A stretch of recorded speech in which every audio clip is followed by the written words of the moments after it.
Waheguru Ji Ka Khalsa, Waheguru Ji Waheguru Ka Ji Ki Fateh. Khalsa, Waheguru Ji Ki Fateh. Charanpreet Singh, Hanji. welcome to the Nihung's Arena.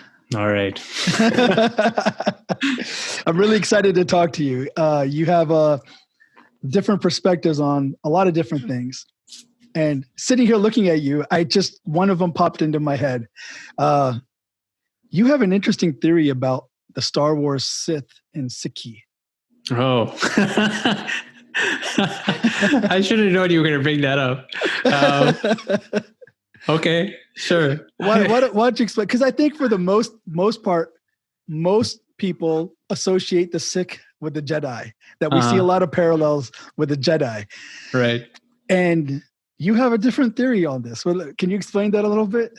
So, like, I'm a huge Star Wars nerd, I guess you can say. You know, as am I. Yep. So basically, culturally, Jedi's 100%, I believe, I see it aligns with Sikh perspectives, Sikh worldview, Gurmat, right? You can say that the Jedi Ret Maryada, so to speak, or they're called the Jedi Code, right? Right. Is not. Because it's about suppressing emotion and detaching yourself completely from the world, just not participating. Almost like an ascetic. Right. And that's a sadhu, right? Like the sadhu, like, you know, and I just remember like Guru Nanak Sahib, you know, the Siddh Gosht, right? His conversations with the sadhus, it just doesn't make sense. Whereas the Sith, their maryada or their code, it's not necessarily their daily actions, right?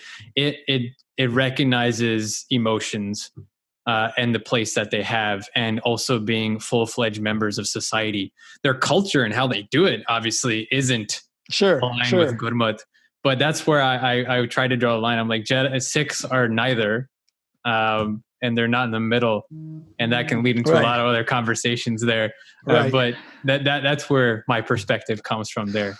Interesting. So really, if you were to look at the Force as the binding thing between everything, what you're saying is there's a culture with the Sith that can apply to Sikhi, and then there's a philosophy, maybe not philosophy, but it's the other way around. Oh, yeah. The culture for the Jedi applies with the Sikh, but the philosophy of the Sith applies more with Sikhi.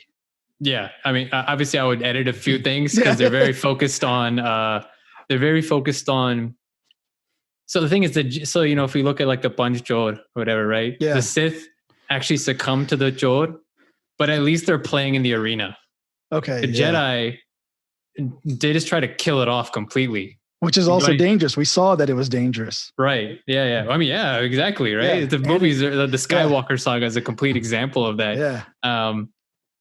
But yeah, so, you know, there's obviously tweaks there, but it's not a black and white approach. Yeah. Is all I'm trying to say.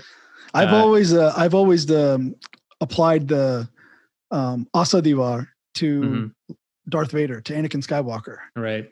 You know, that you can see that there's this goal in life, and the challenges are the different things that you think you're such a big Vadda Hova Dunidar, you know, like you think you're such a hotshot, you think you have all this power, you think you can stop aging, you think you can get so smart, you think you can gain all these things, and in the end, you know, you're just going to die wretched death if you don't connect yourself with Nam, however you want to define what Nam is. But you know what I mean? So I've always kind of tried to do that to get the youth to interact. But now, even with Star Wars is like an old man's game now.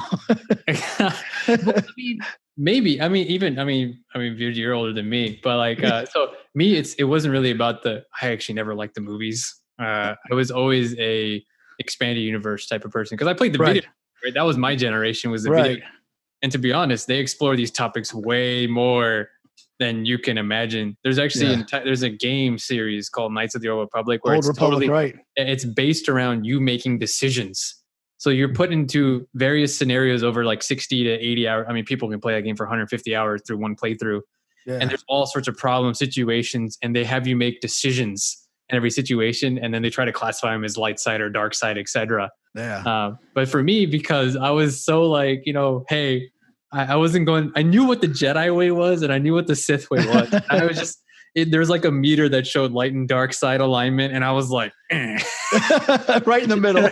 Right. I may have leaned a little bit toward light side a lot, But Yeah. you know, it was just, you know, that so but the stories in that game were explored, those topics were just way more than the movies did. And that was Right. my generation, what I grew up in. Yeah, I see. Because the movies came out like what, the 70s or something. Well, the original movie, it was 77. Yeah. And I think it was 77, then 79 or 80, and then 83 were the original movie. I wasn't born. Yeah. Yeah. I was a little kid, and my dad took us. And I remember when we went and saw Return of the Jedi, it was the first movie I've ever been to where there was literally a line outside the theater wrapped around. That was the first experience I had with like something that huge. Yeah, the anticipation, right? The finale.